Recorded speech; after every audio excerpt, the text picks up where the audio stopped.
urang sare hudang gawe sare hudang gare sare hudang gawe kitu bae datang ka ira liyuqbo ajalum musamma datang ka aja kabeh geus aya dokumena ajal urang dek dipiheulaan ku gering heula dek henteu dek diberes sugih atawa susah geus ngabogaan dokumen ajal kabehan ngan nu nyaho satungtung rizki urang aya keneh nu bakal asup ka jero beteung berarti can datang ajal urang sakitu bae ke di mana-mana geus eueuh rizki urang seep ajal urang datang jadi berarti ieu urang teh hanya menyempurnakeun ajal sare ti peuting udang ti beurang gawe ieu teh hanya muru kana ajal urang teh keur nyampurnakeun ajal tinggal sabaraha deui nu jelas nu geus umurna bangsa 60-70 moal kebal deui dijamin moal bae geus nu mantak teu layak aki-aki kudu ngabonceng si embak bloon teh mah aki-aki teh nyaho ka kuburan teh mah si aki-aki nurug cupu teh mah budak teh pantes aki-aki kudu nonton TV keneh bae teu pantas geus deukeut jasa ka ajal nyana gesok ngomong babaturan mah geus paraeh kabeh tinggal kula doang nyana geus ngomong kos kitu tah kos kitu nama sadar tapi nyana teh sadar mun nyana ngalobakeun maksiat keneh mah boloon tah aki-aki atuh ge masih aki-aki make HP mah boga opat keneh tolong tah aki-aki ya Allah make SMS-an keneh aduh aing garetek gadegena ge aya aki-aki SMS getek ya Masya Allah karim nungguan ajal liyuqdo ajalum musamma paeh ketika datang ajal paeh khurujur ruh anil badan ruhul hayat keluar ti awak paeh apa geus an datang ka dinya hehe summa ilaihi marji'ukum jaga beres kiamat bakal dihijikeun ka Gusti Allah geus hiji di mahsyar teh dek dinaonkeun summa yunabbiukum bima kuntum ta'malun Allah bakal ngabejakeun hiji-hijina pagawean urang waktu urang di dunia ih sararieu biasa sing hade biasa sing hade jasa duh cenah kiai asana kula mah keur ngora loba jasa dosa asana moal dihampura hehehe blonta nu kos kitu tah blonta pangeran urang mah beda jeung pangeran Kristen pangeran urang mah beda jeung pangeran Yahudi pangeran urang mah beda jeung pangeran Konghucu Buddha Hindu pangeran urang mah Allah nu sifatna Ghafurur sangkirang loba dosa apan pangeranna maha Ghafur Ghafur teh hartina wazan paulun cek tukang ngaji mah segat mubalaghah maha hampura sangat ngahampura sabaraha dosa sia sakolong langit hampura ku aing pan aing pangeran tenang tenang aduh cenah baheula ngadu koprok ulah kakarak jadi tukang ngadu koprok bandar koprok di hampura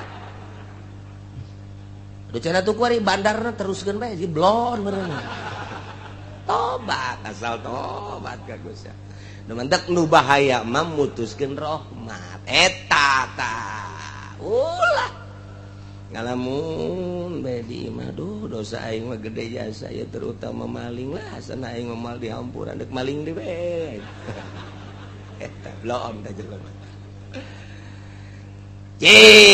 inna rahmati wasi'at kullasyai inna rahmati sabaqat rahmat kaula ngaleuwihan tina seluruh perkara rahmat kaula geus teu lah urang mah boga pangeran teh maha Ghafur asal urangna tobat ka Gusti Allah Subhanahu wa ta'ala. Ketika urang mabok baheula, pernah zina baheula, naudzubillah min zalik. Bogo judi mah di mana aya topeng, lenong di dinya urang main koprok. Di dinya urang main dadu rolet jeung sajabana. Nah, kuari barang ngaji teh pagawean aing kumaha yang ke di akhirat asana aing diputer-puterkeun kurbah heula.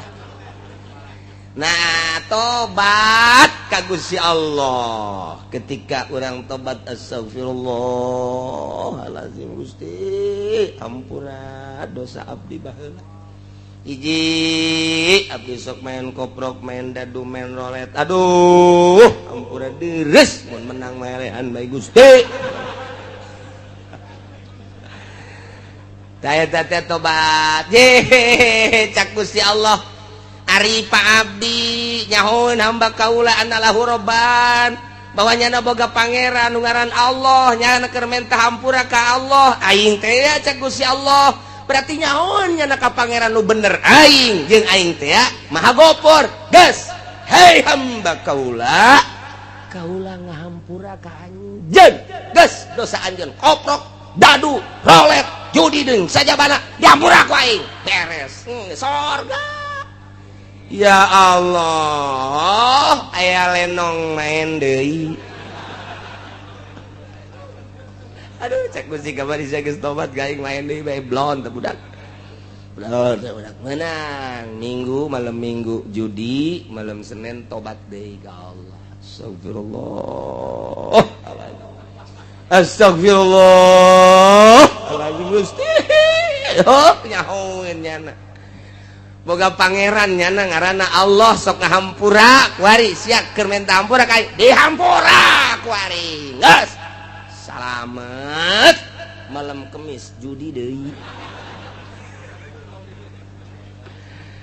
Aduh, cek malaikat kamari judi kuari tobat mari deui judi tobat deui. Ah, tetep aing memang tugas nulisan bae. Nulisan bae nya nama tuh. Tetep bae 10 kali maksiat 10 kali tobat dihampura bae Gusti Allah mah. 100 kali maksiat 100 kali tobat dihampura bae ku Gusti Allah mah. Beda jeung ka urang. Urang boga salah kaki jahit minta hampura. Ah dihampura ku ulah deui nya. 2 kali nyieun. Sia kabari nyieun salah kuari salah deui bae. Teu hampura deui kudu hampura. Agas awas tah nista maja tinggal hiji deui sia. Awas sia geus maja sia ieu. Kadituna tinggal ka mana eta tas maja. Aduh, barang nyieun salah deui ka 3 kali. Gas, endet sia. Angkat kaki sia di imah aing. Boro-boro ka batur ka anake. Indit sia di imah aing. Tak ada ampun bagimu. Wah. Haram. Gas, aing teh hayang ngadenge jeung teh neuleus sia. Gurat batu datang ka detik ya. Endet sia. Eueuh hampura. Urang mah kos kitu. Urang mah kos kitu sebab ku nafsu ka Allah mah lain. Urang geus bobolokot, ku mabok, ku zina, baheula keur digawe di pabrik sok nyokotan sapatu sabelah. Oh, sabelah panai 2 mah gede, sabelah mah diasupkeun ka dieu teu gajangan. Isuk aya kaberan kencak kabeh nyokotna. Teu bisa dipake. Ya Allah, tobat ka Gusti tobat dihampura. Jadi urang boga pangeranana Ghafurur. Alhamdulillahirabbil. Asal tobatna beneran, taubatan nasuha, tubu ilallahi taubatan nasuha. Maka syarat hiji nadam kaduhu. Nomor kedua ikhlas nyabut tina maksiatna. Nomor katilu azam alla yauda. Ngazam moal balik deui. Salamet. Dak lamun teu kitu disebut tobat sambal. Suha mal deui. Aduh, lada jasa. Isukan aya jengkol ngora, sikat deui. Tobat sambal ngaranna. Kos awewe ngalahirkeun ngomong deui. Anu ngomong deui biasa. menang 40 pe melendung deui tobat sambal pas gitu kan. Aduh, Masya Allah. Dihitung-hitung deh, geus 14 anak. Eleh, kotok ngileung-leung. Tuh masalah sih. Katerusanana ieu. Wa huwal qahiru fawqa ibadihi wa yursilu 'alaikum hafazah. Berarti Gusti Allah teh maha luar biasa lantaran ilmu gaib aya di Gusti Allah kuncina eueuh saurang-urang acan nu nyaho nu ngaheeskeun Gusti Allah anu ngahudangkeun Gusti Allah nu ngalempangkeun digawe Gusti Allah kemudian paeh terakhir ge nu ngamaehkeunana Gusti Allah deuk saha deui atuh nu leuwih ti Gusti Allah jamual aya nu mantak wa huwa Gusti Allah teh al-qahir anu ngalindih anu maha kuat anu ngelekeun luhur Gusti Allah fauqa ibadihi ngaluhuran seluruh hamba ulah macem-macem Allah nu ngaayakeun ti eueuh apa aya hiji perkara nu aya teh tanpa diayakeun ku Allah moal aya menang eueuhkeun Gusti Allah apa aya hiji perkara lain dieueuhkeun ku Gusti Allah moal aya nu ngayakeun barang nu aya langit katut eusina bumi katut eusina Gusti Allah nu ngaeueuhkeun perkara nu geus aya nang Gusti Allah al-qahir fauqa ibadi sing hade jeung Gusti Allah mah nu ngaayakeunna Allah nu ngaeueuhkeunna Gusti Allah wa huwal qahiru fauqa ibadi anu ngahirupkeun Gusti Allah numehkeun Gusti Allah nyehatkeun Gusti Allah ngageringkeun Gusti Allah nyugihkeun Gusti Allah nyusahkeun Gusti Allah makirkeun ngamiskinkeun menang Gusti Allah kabeh eueuh nu kaluar ti Gusti Allah wa huwal qahiru fauqa ibad apa aya nu lain nang Gusti Allah eueuh cenah dokter nu nyehatkeun dokter lagi modal ulah waka kabatur sia dokter sia bae heulanan leg-legan Gusti obat teh modar-modar keneh bae nang Allah berarti ulah dikira urang berobat ka dokter lamun urang itibat nang dokter kudu maca 2 kalimat syahadat sing hade nu nyugikeun cenah bos urang bos lagi kadang-kadang susah deui teu saeutik nu kamari ieu sugih ku ari susah embungeun jana susah cak Gusti Allah susah sia susah bae gabari di zaman gusuran di tahun 72 mulai tahun 70 hiji asup gusuran ke pasar kemis tanah teangan saukur 75 rupiah murah jasa jelema ngajara ruang meuli simking meuli ponik sepeda teh wah luar biasa tahun sakitu tah kulantaran atuh abah kula mah henteu gusuran atuh kula mah makena henteu ponik henteu simking makena mobil mau sapena nu gede teh bae nu gede teh kadang-kadang mah berat ku sapeda moal mawa sapeda aing geus eta wah kabelah dieuna wah mari motor belah dieuna makin naik harga tanah meuli mobil oi belah dieuna pisan di tahun 80 ka dieu wah eta luar biasa jelema ngajualan tanah meuli angkot aya nu 30 aya nu 20 hirup keneh nu kamari boga angkot 40 ku ari teu boga sapeda aja moal dibejakeun jelema ge aya ku ari di dieu tadi ge sasalaman jeung kura iya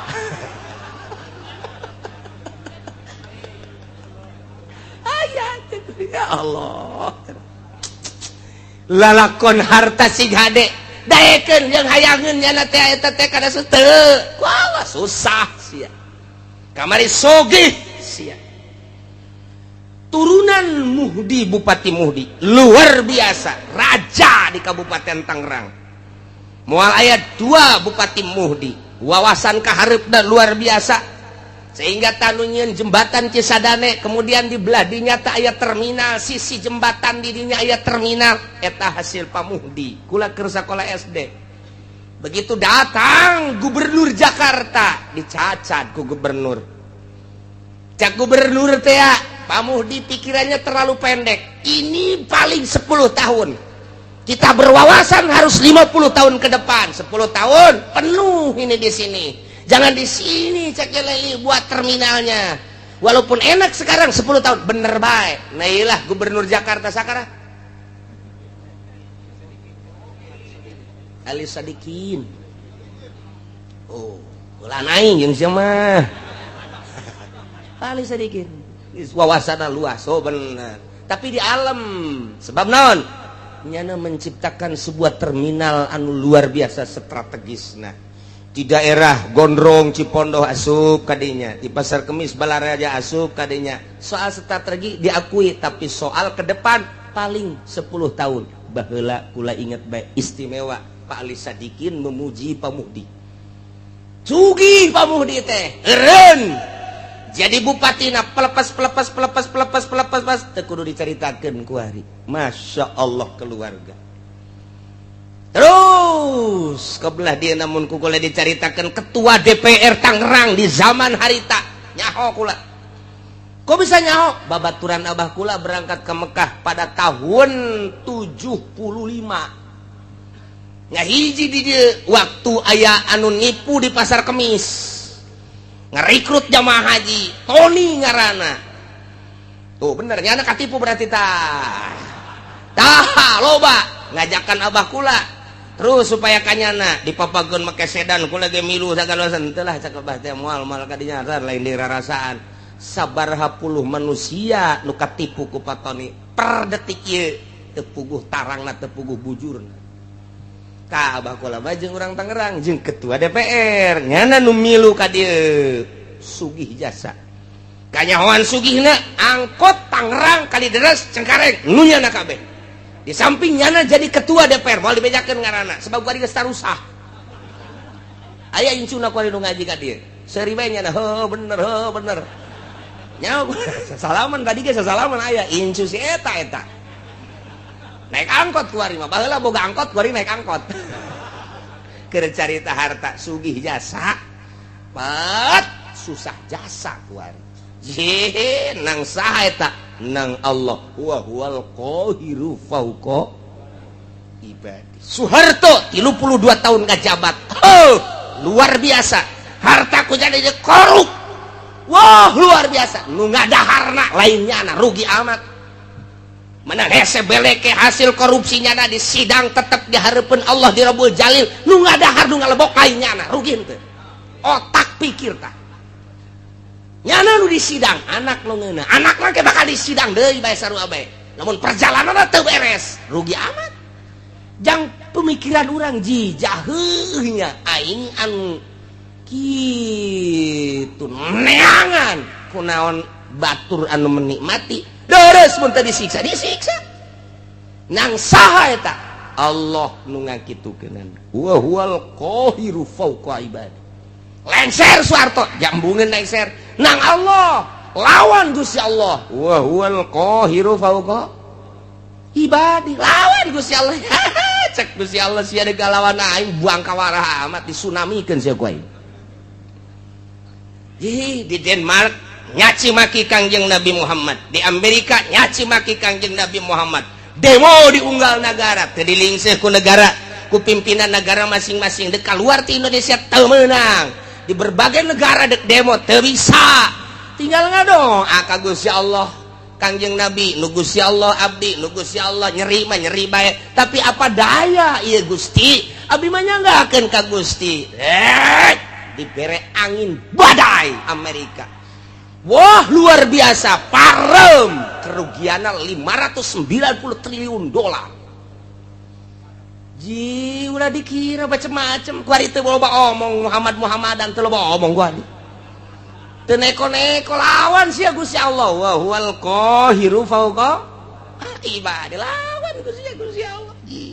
Aing mah dicaci maki ge ku sia ja tetep iman ka Kangjeng Nabi Muhammad caci ku sia maki ku sia aing mah moal robah iman ka Gusti Allah geus diserahkeun ka Gusti Allah unggal peuting nyanggakeun ka Gusti meureun lain orang Indonesia bae di Irak, di Iran, di berbagai negara. Gusti jangakeun ka Gusti. Teu puguh teu kaaruh badai di Amerika. Endeu kumaha deui lawan Gusti Allah wa huwal qahiru fauqa ibad. Di batak sing hade. Ieu di Indonesia ge ieu ku ari pemerintah ngalawan Al-Qur'anul Karim. Dele tungtungna.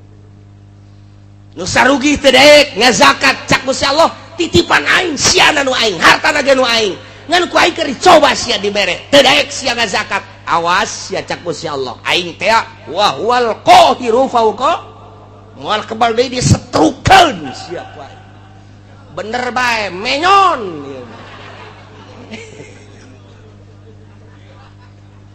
nu menyon ka katuhu nu menyon ka kenca nu leumpangna ingkleug-ingkleugan janu sugih eta teh ku sebab teu daek zakat rasakeun sia Allah ma wa huwal qahiru fauqa ibadi wali Allah ma asal geus teu daya teu upaya geus gado ajang bangsa jeung umatnya ngakeun ka Gusti jadeg ngalawan kumaha tuh dek ngalawan kumaha aja bejana asal ngalawan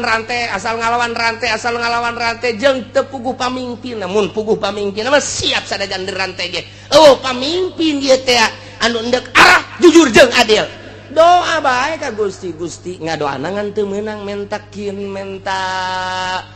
azab teu meunang ngadoana ya Allah ya Rabbi tunjukkeun pemimpin nagara abdi Gusti janu Gusti tunjukkeun gubernur tunjukkeun bupati tunjukkeun camat tunjukkeun Gusti lurah nu mantak aya bae ta lurah teh anu kamari bang kawarah poe ieu jadi bener loba eta mah tang Gusti Allah dibulak-balik peuting nang Gusti Allah beurang nang Gusti Allah hujan nang Gusti Allah panas nang Gusti Allah urang hirup nang Gusti Allah isu pageto paeh nang Gusti Allah aya di luar naon kitu ngaranna kakawasaan jeung iradat Gusti Allah moal aya wa huwal qahiru fauqa ibadi lawan Gusti Allah mentak lamun geus diasupkeun ayat ieu ka jero boga naon atuh urang kasep dijadikeun kabanggan goblok cak Gusti Allah sia dibere kasep lain pake sujud ka aing dipake bobogohan jeung Gerang Karawang boloon sia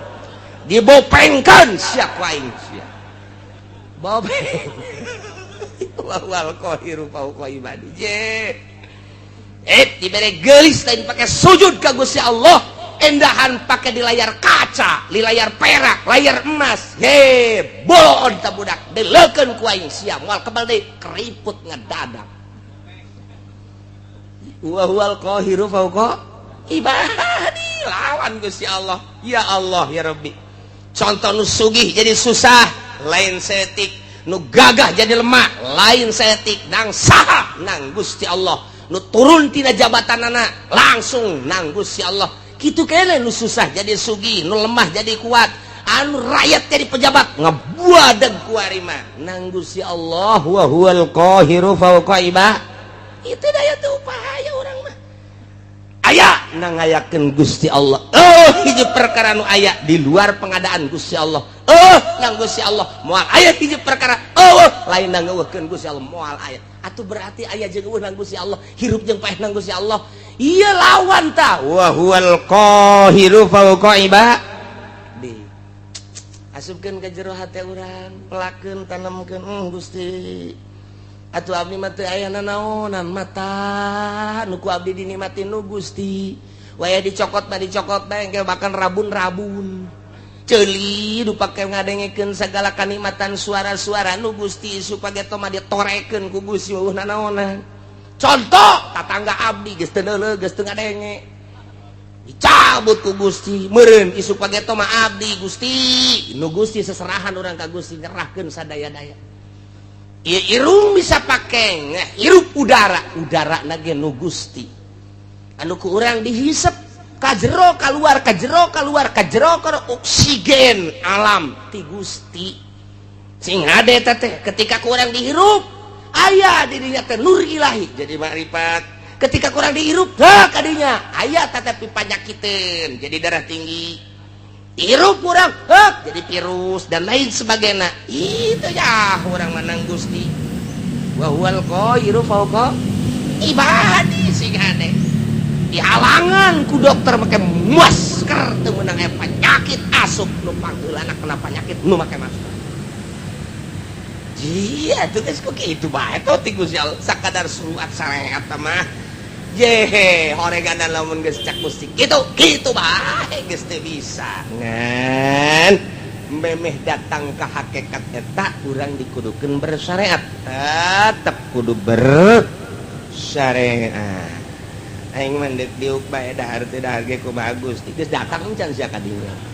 Geus datang encan lamun kayakinan sia geus datang ka dinya bakal bener, tapi lamun sakadar ngadenge surah encan kayakinan mah bisa payah kalaparan sia. Ulah tetep bae. Sampai geus nu mere dahar aing jadi kos ieu ya. Geus jadi kunang-kunang poa payah geus kurang keyakinan sebab naon? Sia keyakinan ka Allah na melalui naon? Coba heula, tak tama kudu dituntun ku guru thariqah untuk mencapai hakikat. Lantaran make contoh-contoh kapan? Ji keyakinan teh aya ilmu yakin, aya ainul yakin, aya hakul yakin. Lamun urang geus datang ka hakul yakin dicontohan ku cak-cak. Teu kudu hese, Imam Syekh atau ilah mah dina hikam nya nama nyonton make cak-cak urusan rizki teh. Kumaha cak-cak cicing bae iber henteu ka mana henteu nu datang dahareunana ka nyana. Atuh naonan tareungit datang ka nyana. Coba yuk. Jeun panyakit eta reungit. Nyana cicing bae cak kunaon tuh reungit ka dinya. Caplok. Paneta dahareun nu datang ngaranna. Dahareun tah mun urang geus boga keyakinan model cak-cak meunang cicing bae urang. Geus lamun aya kiai cicing bae kiai cak-cak.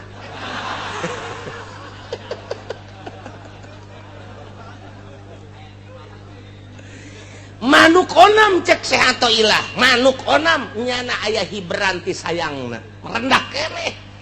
Sanajan nyana teh berangkat himason, tagdu himason, taruh bitonan. Nyana inditi sayangna keleh beteung, sore datang. Ye, gendut beteungna. Teu pernah kadenge manuk boga pabrik. Teu pernah kadenge manuk boga perusahaan, sugan supermarket, Indomaret dan lain sebagainya. Henteu. Tapi nyana indit ti imana hiber. Sore anakna kaparaban, nyanana gendut, ngan eta make usaha keneh nu leuwih hebat cak-cak.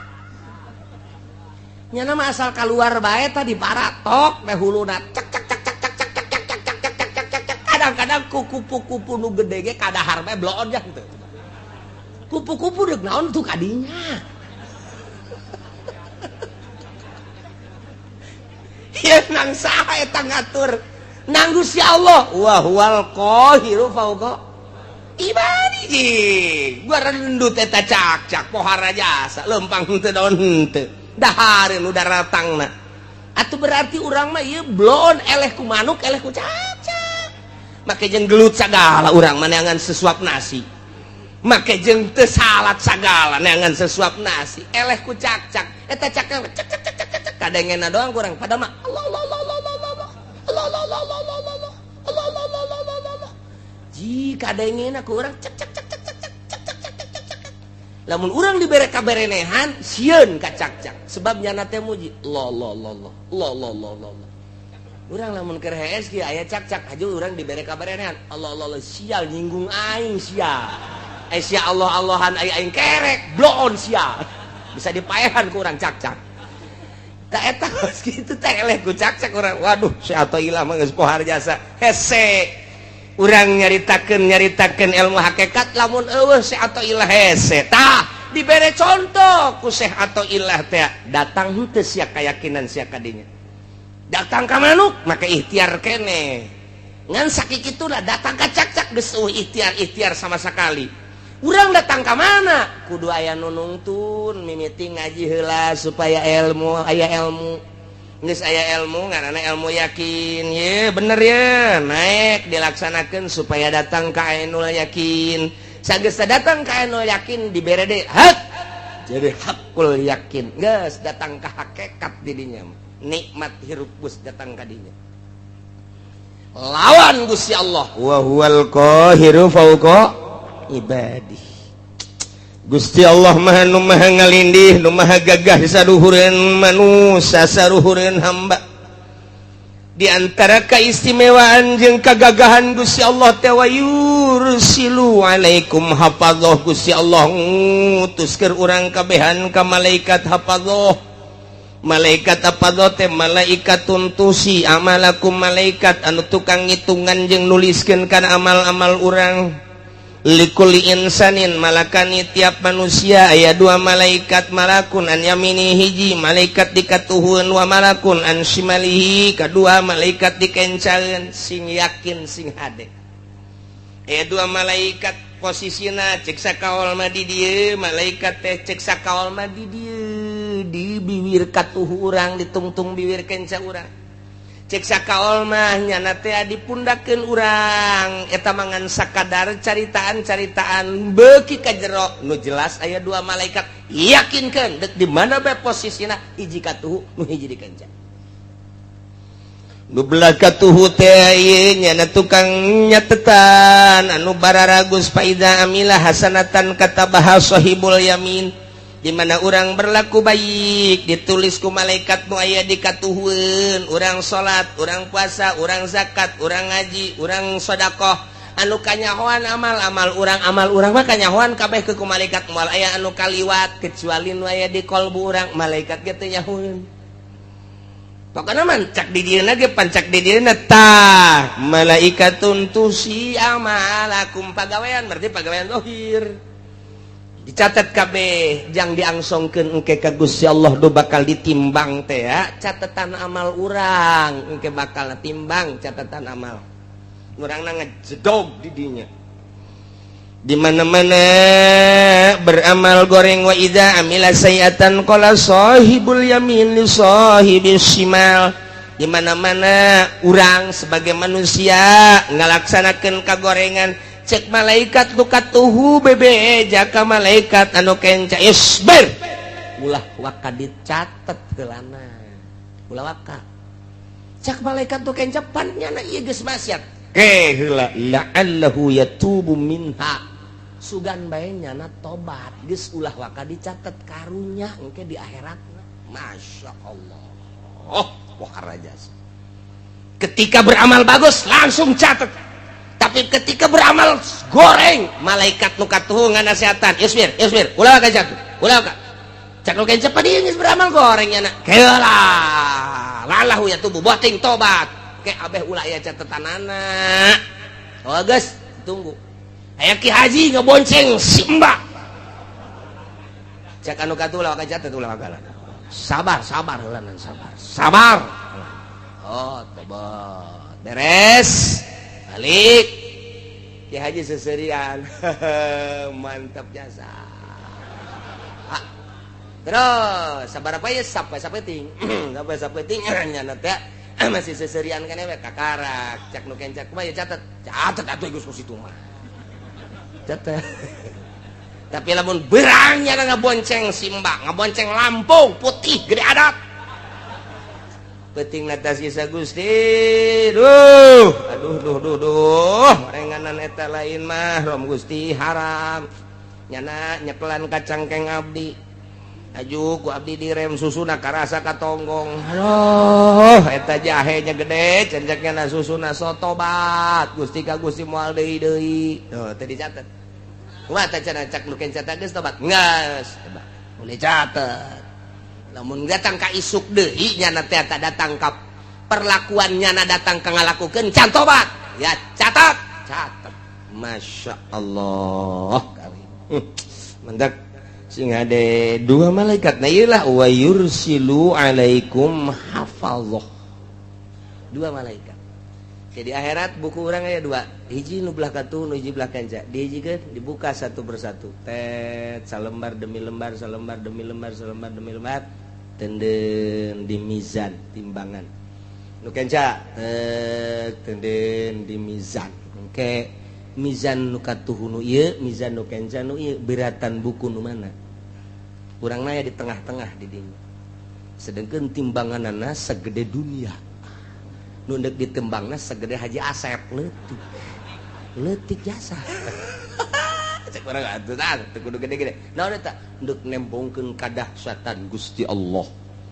buku ditimbang amal teh katuhu jeung kenca cek urang dihadapkeun ka dieu urang geus bareng-bareng ka mana ya aduh puyang urang makanya ditonton ku manusia kabeh Haji Asep maju timbang teh cek Haji aing kumaha ieu lalakon koteng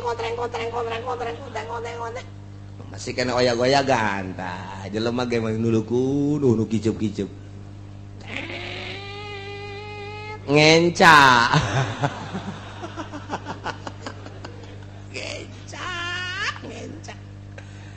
aduh cek malaikat ji ngenca ieu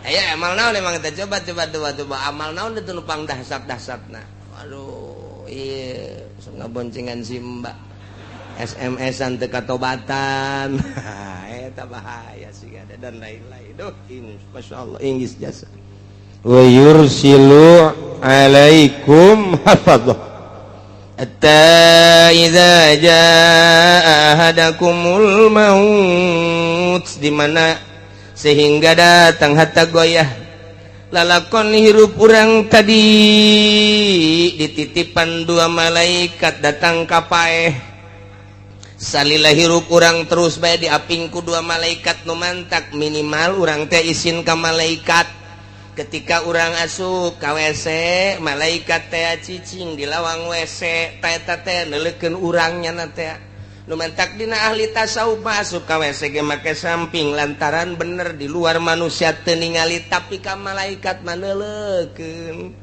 cek malaikat aduh cek haji cek malaikat komo lamun awewe mah dideuleukeun ih aya naonan eta kan malaikat teu boga nya nama lain awewe lain lalaki jadi dia lebih gitu aya kacangan gitu. Nih urang isi asup kadinya sih ada mentak diuk ulah kena komo datang make naon karangaranna tilam nah hirup urang dititipan dua malaikat ieu malaikat raqib nu ieu ngaranna malaikat atid ta datang ka maut hatta idza jaa sehingga di mana datang ahadakum da kasalah siji aranjeun kabeh al mautu paeh tawafathu rusuluna ngamaotkeun ka eta ahad yakni ka urang rusuluna utusan kaula nu agung cak Gusti Allah saha malaikat nu sejen deui ta mah al malaikatul muwakkaluna biqabdil arwah malaikat anu diwakilkeun ku Gusti Allah jang nyebutan roh-roh manusia bahasana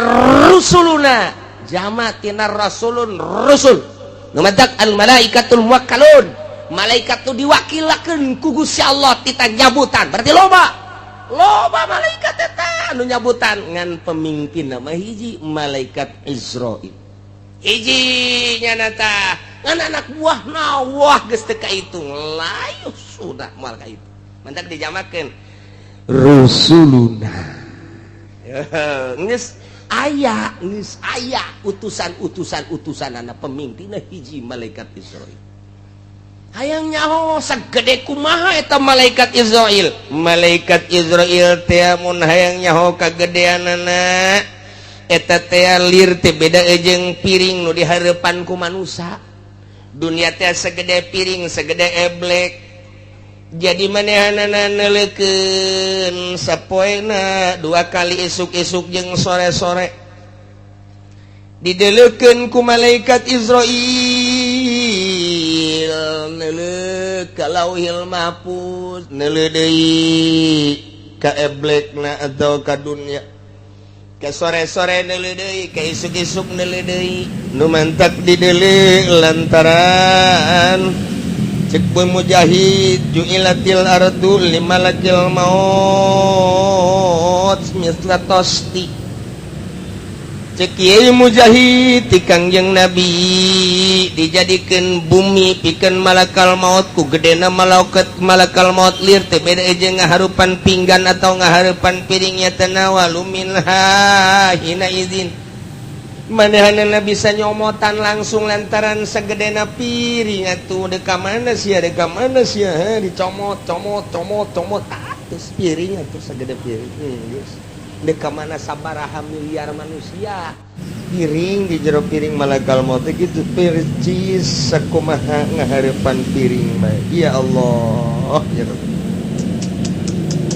Dunia kulluha baina rukbatai malakil maut dunia sakabehna kaluhur 7 lapis langit kahandap 7 lapis bumi ieu teh baina rukbatai malakil maut aya dina dengkul malakal maut jumanehanana ieu nele sapoe sapeting teh 2 kali nelekeun anu ragrati mustawan sidratil muntaha teh hiji bentuk tangkal kayu didinya daunna teh aya ngaranan manusa hiji-hijina didelekeun ku malakal maut asal geus geus kuil saya nya Jepri geus kikituan tabeh kitu heula 40 poe eta geus mayit berarti tinggal ragagna doang tangkal sidratil muntaha nu teu kadeuleuh tungtungna ku Kangjeng Nabi saat eta ku gede-gedena tangkal sidratil muntaha ku malakal maut didelekeun eta asal geus daunna nah dideleuk ka jelemana sia 40 poe geus mayit tah sebab geus kitu tinggal ragag asal ragag ngek tak jadi kuil-kuilan heula mentek Abdul Qadir waktu keur muriang teh waktu keur muriang geus daratang kabeh careurik cek Tuan Abdul Qadir leuleuh ka Sidratil Muntaha dibere dibukakeun hijab ku Gusti Allah ngarannyana masih manteng keneh encan kitu encan naon katukeun kitu ngaranna naon tah ngaplek encan ngaplek.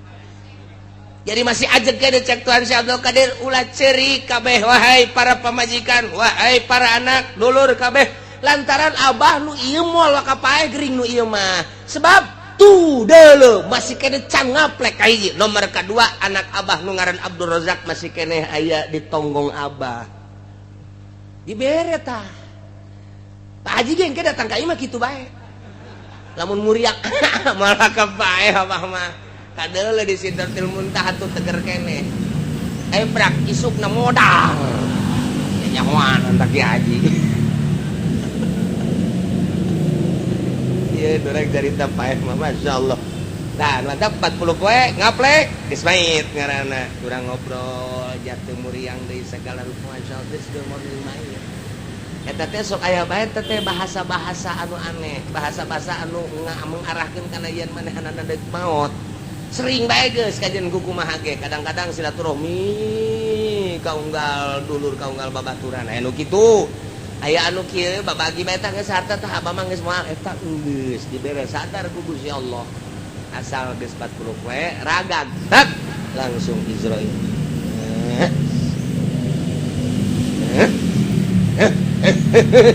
masukkeun ka kantong set kantong eta tembur kurang ditarik hirup deui kantong ruh ya Allah ya Rabbi ndek lumpat ka mana tuh urang boro-boro ku Gusti Allah fauqa ibadihi al-qahir fauqa tenang ngadenge malaikat tah bae kos kitu mentak ulah sok bloon deui urang hirup ya Allah ya Rabb tah eta malakal maut Israel jeung para penggawa para hadam-hadamna nyabut nyawa ketika geus datang ka ajalna wa hum la yufarritun moal lalawara moal sembrono sehingga kasalahan moal aya nu paeh kasalahan moal aya cak ieu muriang nu ieu cager bugeun lantaran di ditu dan nu ieu tak cak urang salah ta malakal maut tah digireun imah nu geus geringat 3 tahun urang mah bisa kos kitu tah.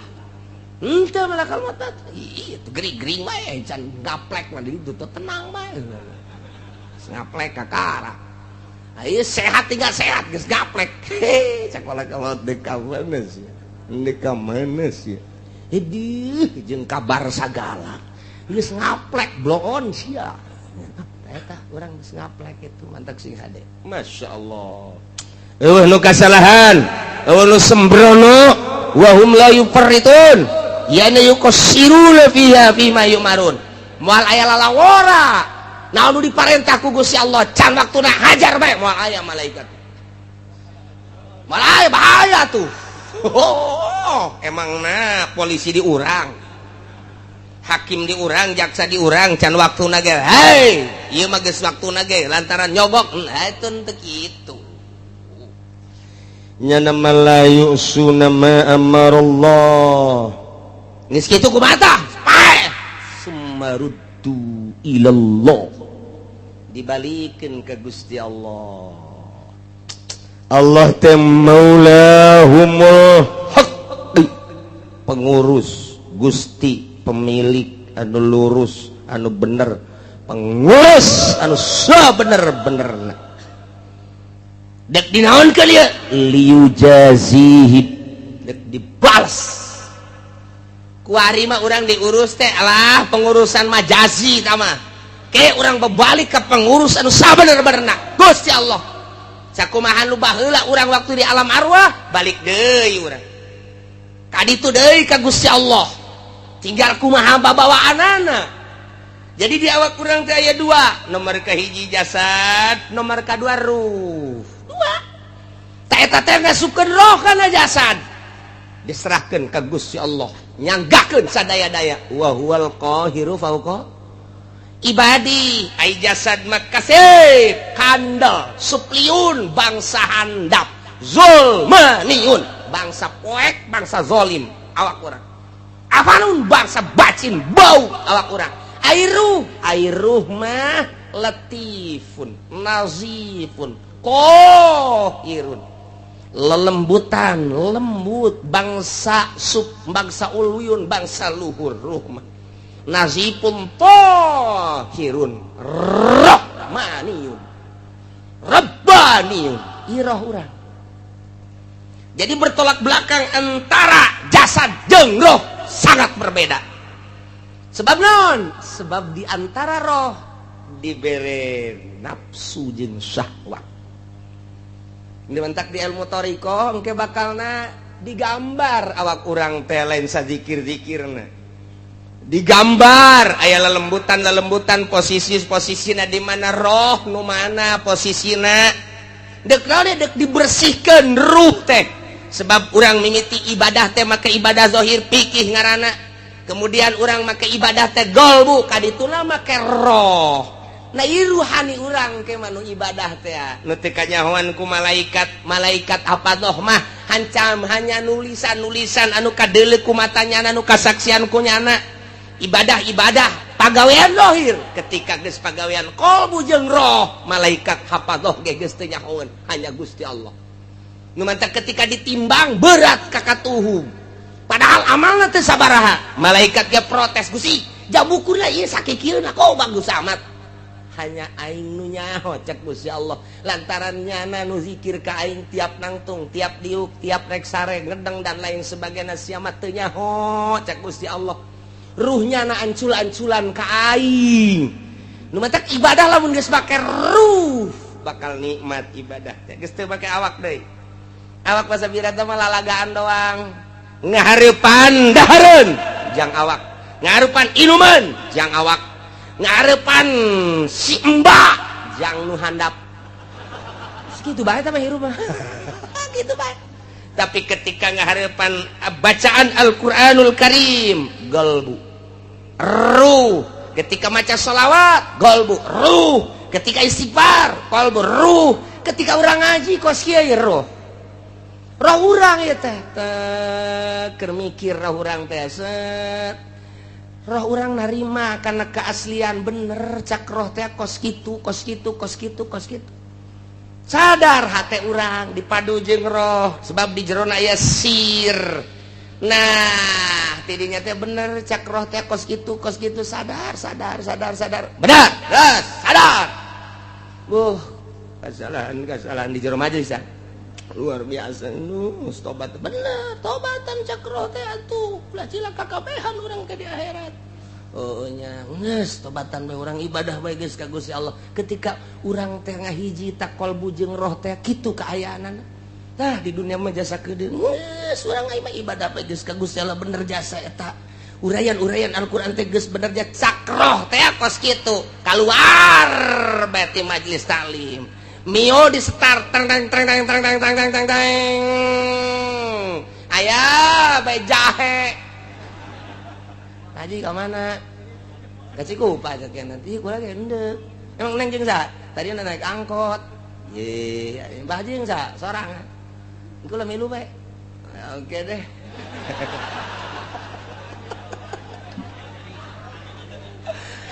Teh eta roh mata dendam roh. Tolol, goblok, cilaka sia. Cak roh, cak nafsu ya cak nafsu. Terus. Bangunna putih ya ieu mah. Cak nafsu tah hawa nafsu, cak roh ulah cilaka ieu cilaka. Roh mah pancet tadi gen nazifun, latifun, nazifun, tahirun, rabbaniun roh. Pedang langsung ti Gusti Allah. Pangheulana diciptakeun teh roh memeh urang aya di alpaisana 2000 tahun sebelumnya dunia roh geus diciptakeun ku Gusti Allah. Ku ari tinggal diasup-asupkeun bae. Tata cakro teh aduh cilaka ieu asana balik ka Gusti Allah. Cilaka ieu balik ka Gusti Allah. Aduh cilaka jasa yeuh. Tetep we cakawana sudah roh ieu putih tanya.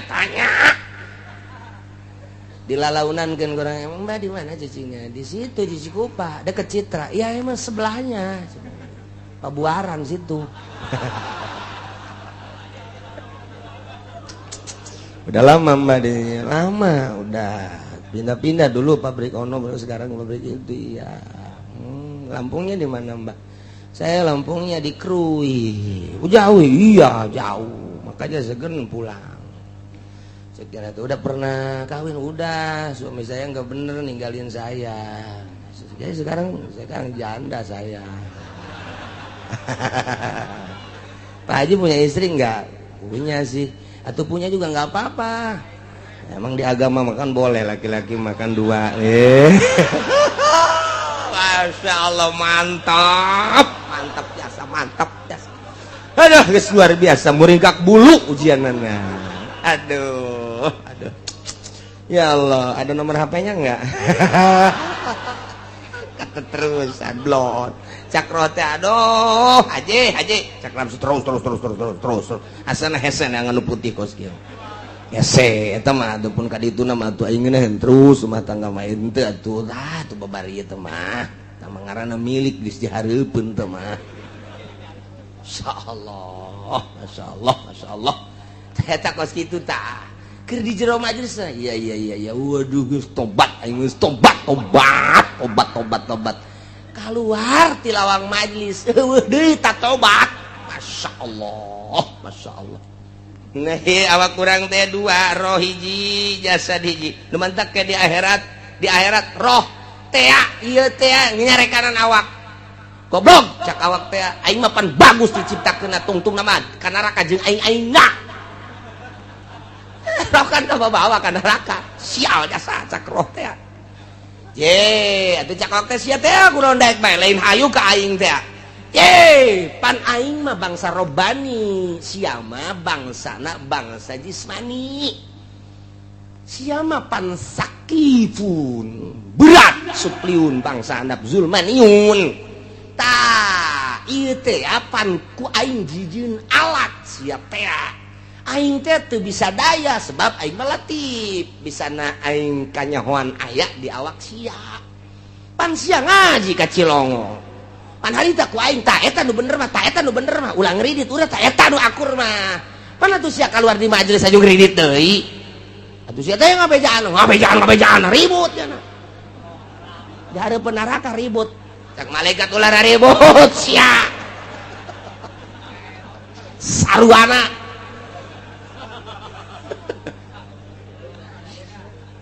mah percis bae aya jelema buta ngan bisa lempang aya jelema neuleuh ngan teu bisa lempang. Kemudian datang eta anu bisa neuleuh ngan gempor teu bisa lempang ngobrol nyana tuh di hareupeun imah Pak Haji buah bola de jasa. Buah-buah cak nu buta sia bisa neuleuh aing mah teu bisa apaan. Badai kumaha ge buah tuh aing mah moal bisa maling. Aing ge teu bisa, aing bisa neuleuh doang ngan teu boga suku. Kumaha nyokotna tuh? Neuleuh bae aing saruat bisa lempang.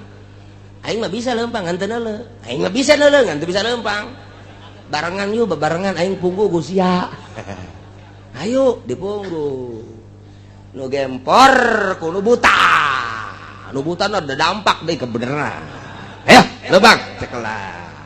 Ngarang nage buta ngaler ngidul doh dah geus datang ieu ka tanggal buah dialaan ku nya tak geus balik tah eta nu bakal disiksa apakah nu beuntak apa nu buta.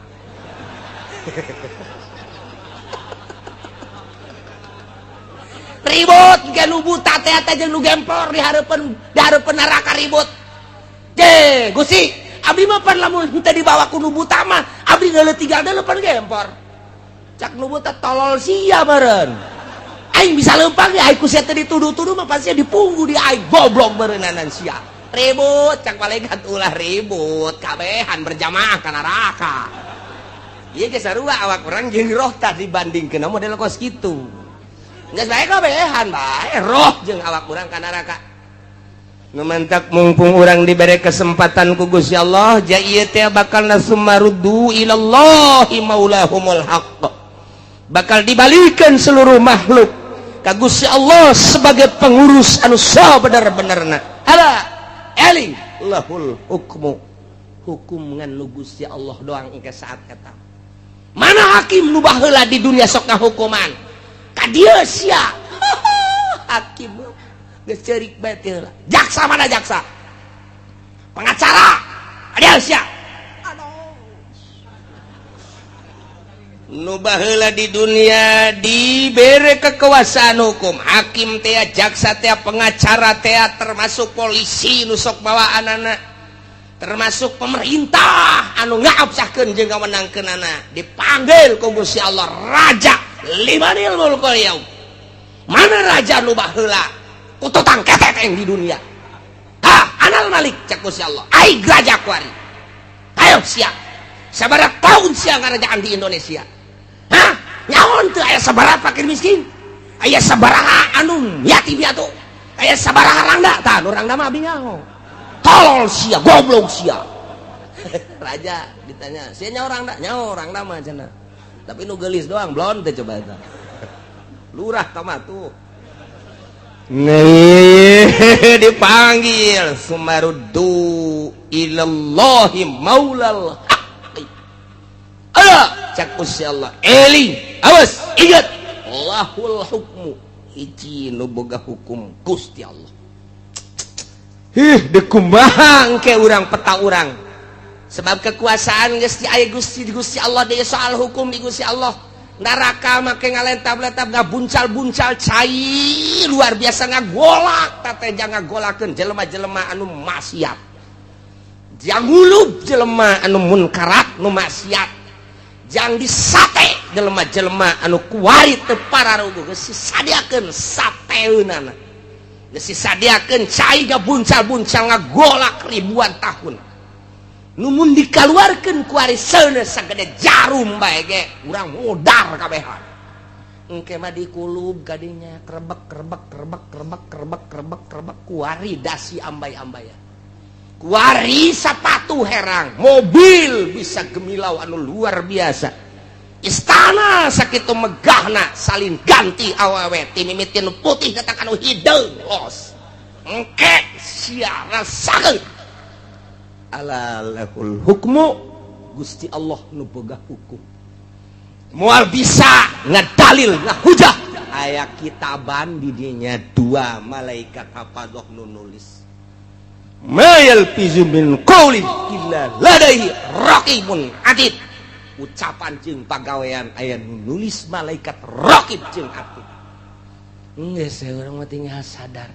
Wa huwa asraul hasibin. Gusti Allah nu panggancang-gancang na ngahisab. Gas moal bisa ojah urang kukumaha ge. Mudah-mudahan urang kabeh dibere bisa tobat ku Gusti Allah. Boh pamimpin urang pamarentah nu sarugihna nu daragang, petanina nu ngaulan-ulinkeun pertanian, kiai-kiaina santri-santrina pedagangna, kumna mudah-mudahan urang kabehan bisa tararobat ka Gusti Allah. Jeung mudah-mudahan pasti Gusti Allah narima kana tobat urang sehingga urang di akhirat salamet menang ridho Allah Subhanahu wa taala.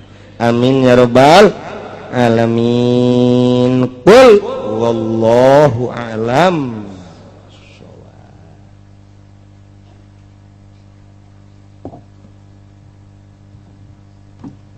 A'udzu billahi minasy syaithanir rajim. Bismillahirrahmanirrahim.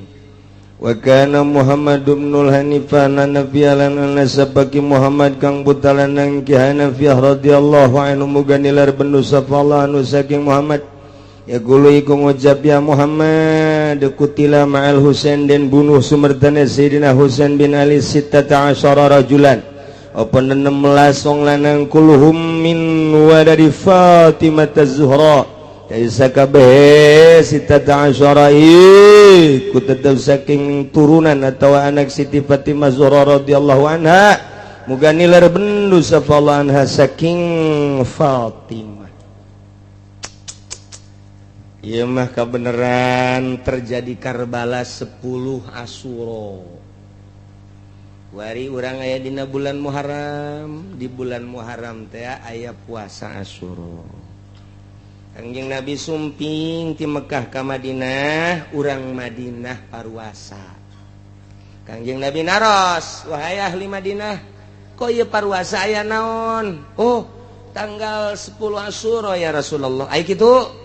Wow, Kangjeng Nabi Yunus disalametkeun kaluar ti lauk 10 Asyura, Kangjeng Nabi Yusuf 10 Asyura, Kangjeng Nabi Ibrahim 10 Asyura, Kangjeng Nabi Yakub ningali deui matana 10 Asyura. Kemudian 10 Asyura na ieu ku kami bangsa Yahudi, ya bangsa Yahudi 10 Asyura teh loba kajadian-kajadian di antara nu paling dahsyat adalah salametna rombongan Musa, Kangjeng Nabi Musa alaihis salam tina kejaran Firaun 10 Asyura. Disalametkeun Kangjeng Nabi nu tina parahuna 10 Asyura. Nu mantap jadi kebanggaan 10 Asyura kami mah puasa.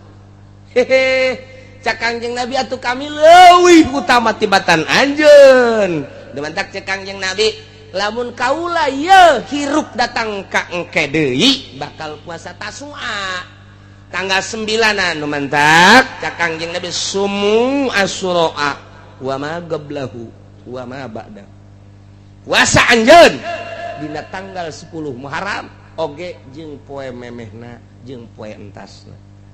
Sahabat nanya kok pan Yahudi mangan Asyura dong, urang kudu ngabedaan kaya do khaliful yahuda wan nasara. Sulayaan ku anjeun Yahudi jeung Nasara. Yahudi mah puasana tanggal 10, urang jeung tanggal 9. Lamun hayang beda, ulah puasa sama sakali deui. Eta nu akur mah tah. Puasa tanggal 10, tanggal 1 Kamis, Jumat, Sabtu. Berarti tanggal 10 puasa Sabtu Asyura. Memehna Jumat ngaranna Tasu'a.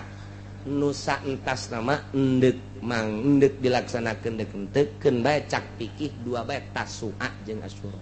Mun cek ahli tasawuf 3 Tasu'a Asyura jeung 11. Jadi urang berarti minggu hareup mah puasa Jumat, puasa Tasu'a, poe Sabtuna Asyura. Nu mantak 2 abeh beda jeung Yahudi atawa mun hayang beda ulah asana loba anu eta tah. Bloon biasa siapa.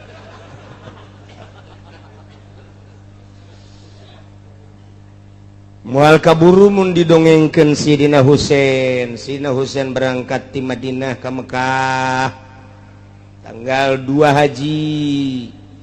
begitu datang ke Mekah dek hajian geus umroh, tiba-tiba mimpi Sayyidina Husain kudu berangkat ke Kufah. Ya tanggal 7-8 nu ukuran aturan wukuf nya nama berangkat melalui Tanaim. Di Tanaim geus dijegal ku rombongan kitu Yazid.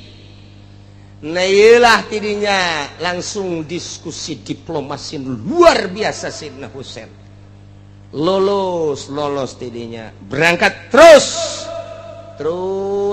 naik onta. Kemudian jarombongan nelobaan. Kemudian kayak bakal diceritakan aslinya ima asalnya hobae Karbala. Helanan kayak ceritakan ti mimiti lahirna insyaallah kukula keur dirangkum ku hari nyokotan ti hadis kayak didongengkeun supaya nu kolot ge nyaho. Moal kebal deui mah ieu. Asa ulah pahisukan bae. Ieu mah tengahna we helanan. Berangkat terus sampailah ke Kufah. Pantat tadina geus Sayyidina Hasan jeung Sayyidina Husain lahir mah di Madinah, dibawa ku Sayyidina Ali ka Kufah. Nu kamari milu jeung kula ka Kufah ningali imah Sayyidina Ali lah leutik. Kemudian aya kamar leutik, didinya dicaritakeun bahwa ieu teh kamar Hasan jeung Husain. Ieu kamar Sayyidina Ali, ieu dapurna, ieu paranti narima tamuna. Seorang raja gubernur saat eta, Masya Allah, jang narima tamuna hanya 2 meter kali 3 meter. 2 ka 3. Leutik. Komo kamar Sayyidina Hasan jeung Sayyidina Husain mah leutik jasa duaan didinya. Tak tidinya setelah Sayyidina Ali terbunuh kan Sayyidina Hasan jeung Husain ka Madinah. Di Madinah didinya lah Sayyidina Hasan teh kapan kita mimpin ke bakal jelas sama ieu mah singkatna bae. Terus Sayyidina Husain kita beat ka mana ye ka Muawiyah. Emang kunaon kitu ta Muawiyah? Ketika Kangjeng Nabi pupus anu terpilih Sayyidina Abu Bakar nyana panas padahal nyana sahabat tu paling menonjol di medan-medan laga sebagai panglima adalah Muawiyah. Kunaon anu dipilih Sayyidina Abu Bakar mulai dengki ti harita. Tapi ieu sahabat teu meunang di luar ngaji ye. Ieu mah keur carita bae. Pada urangna bae ke teu meunang ngadongengkeun nya. Mun ngadongengkeun pada urangna bae kitu deui. Itu bae lanan. Sebab ieu sahabat jeung sahabat nu mantak sieun ge ngadongengkeun ieu mah sieun. Kan Muawiyah teh sahabat panglima Kangjeng Nabi. Tapi didinya masih keneh Sayyidina Muawiyah teh kitu nahan kasabaran ketika Sayyidina Abu Bakar Siddiq selesai tina jabatan khalifahna sugan kapake deui Sayyidina Muawiyah kunaon Sayyidina Umar nu ditaekeun. Mulailah Sayyidina Muawiyah di dieu ngabangun kekuatan armada. Nyana nyieun kitu armada kekuatan. Jadi berarti oposisi. Itulah Sayyidina Muawiyah. Begitu ditungguan beres Sayyidina Umar nyana ngangsongkeun diri Sayyidina Utsman nu naik. Nah iyalah makin dendam ta Sayyidina Muawiyah. Balik Sayyidina Muawiyah ka Irak ka Kufah. Didinyalah nyieun kekuatan. Setelah Sayyidina Utsman tumbang, lain tumbang eureun, kemudian naik Sayyidina Ali, dahsyat Sayyidina Ali, peranglah jeung Sayyidina Muawiyah. Lantaran naon? Ieu tita tadina ge hayang jadi pamimpin. Masya Allah, kos gitulah kepemimpinan. Secara zahir mah kos gitu secara zahir. Akhirnya ya ribet Sayyidina Ali tumbang lantaran kena pedang.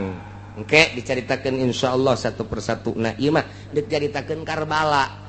Didinyalah terus Sayyidina Hasan bangkit. Sayyidina Hasan, kemudian Sayyidina Husain. Sayyidina Husain kita beat ke Sayyidina Muawiyah. Sayyidina Muawiyah maut, Yazid kita beat ke Yazid putra daripada Muawiyah. Teu daekeun zaman Muawiyah jeung Sayyidina Ali bapa jeung bapa, kuari zaman anak Yazid jeung Sayyidina Husain. Kemudian panglimana adalah Abdullah bin Ziyad. Ieu paling buang kawarah mak. ini nyalah kabur Sayyidina Husain ke Madinah. Di Madinah terus yang kekuatan loba pengikutnya hampir luar biasa. Berangkatlah ke Mekah hasil daripada mimpi jeung mimpi-mimpi nu tadi dicaritakeun kamari bahwa bakal terbunuh geus nyahoan Sayyidina Husain. Sebab Sayyidina Husain penghulu manusia anu bakal anu geus caritakeun ku Kangjeng Nabi, dua pemuda anu bakal jadi keistimewaan di sorga cek Kangjeng Nabi. Bakal katingali dua pemuda saha eta Hasan jeung Husain incu kaula. Jadinya langsung dicaritakeun dina impian bakalna perang jeung bakal terbunuh geus nyahoan Sayyidina Husain mah. Nu mantak Sayyidina Husain mah kapan ieu teh termasuk kana kitu mursyid. Malaikat Jibril ti Gusti Allah, ti malaikat Jibril ka Kangjeng Nabi, ti Kangjeng Nabi ka Sayyidina Ali, ti Sayyidina Ali ka Sayyidina Husain mursyid dina thariqah. Moal aya nu kaluar ti Sayyidina Husain. Moal aya nu kaluar ti Sayyidina Husain moal aya. Ininya terus ke Syekh Muhammad Bakir. Nah, terus saya Sayyidina Husain teh mimpi ka Mekah. Lantaran tadi nak ka Mekah keburu mimpi deui tanggal 7 tanggal 8 berangkat nu kuduna wukuf nyana berangkat melalui Tanaim ka Kufah. Di Kufah geus disadiakeun jang peperangan ku Yazid. Jadinya beberapa hari berarti datang ke tanggal 1 Muharram masih di jalan, tanggal 2 Muharram masih di jalan, tanggal 3 Muharram sampailah tanggal 7 sampailah di Karbala.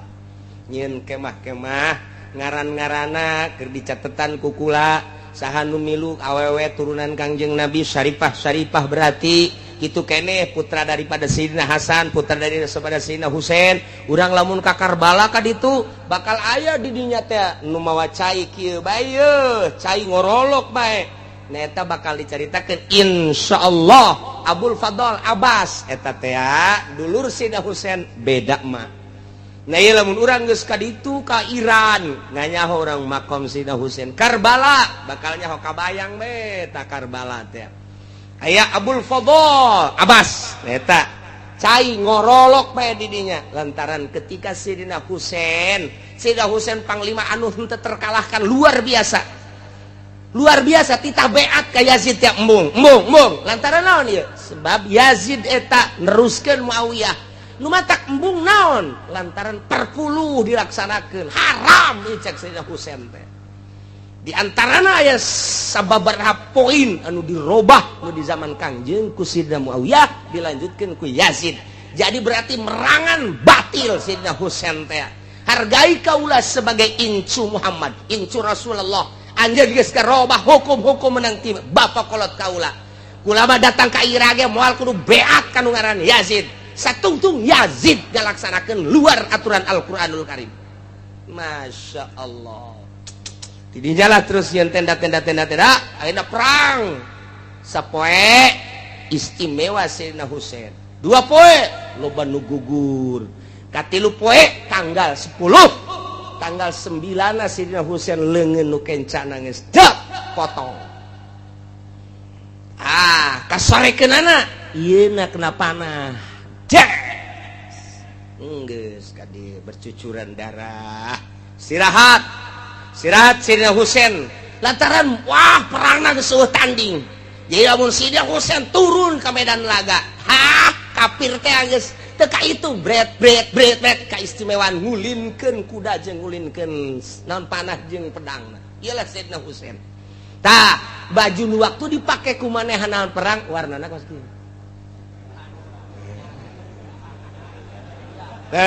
Nu di luar teh nyaho. Nah, mantak di Iran aya 3 rupa engke bakalna di Kupah. 1 warna hideung, 2 warna merah, 3 semu beureum, kaopat warna model kieu. Iyalah nu dipake ku Sayyidina Husain warnana lain ieu. Nah, itu sembarangan nih make ieu teh sembarangan.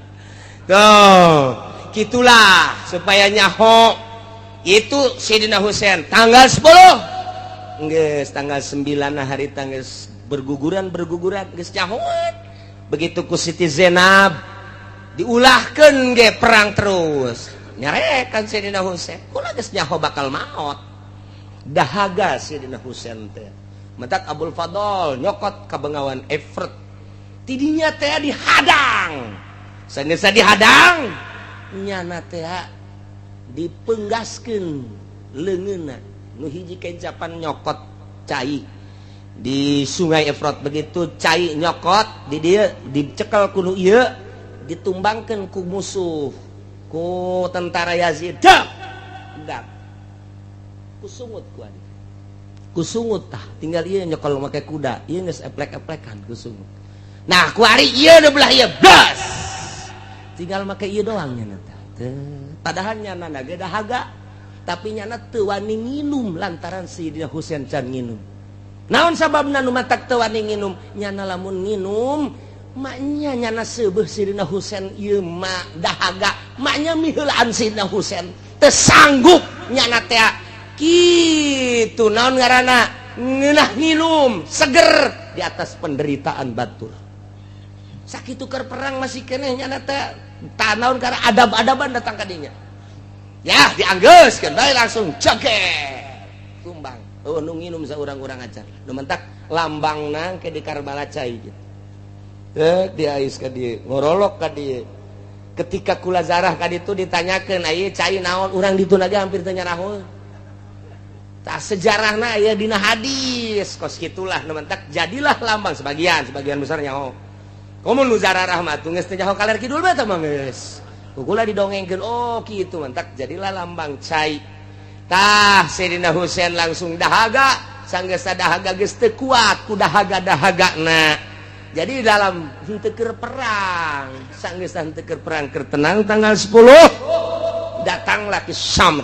Nah utusan daripada Umar bin Abdul nu kamari dicaritakeun di dieu tah pembunuhna Umar teh Umar bin Abdul lain sabenerna mentak persina kil aslina mah kos kitu langsung bae ditumbang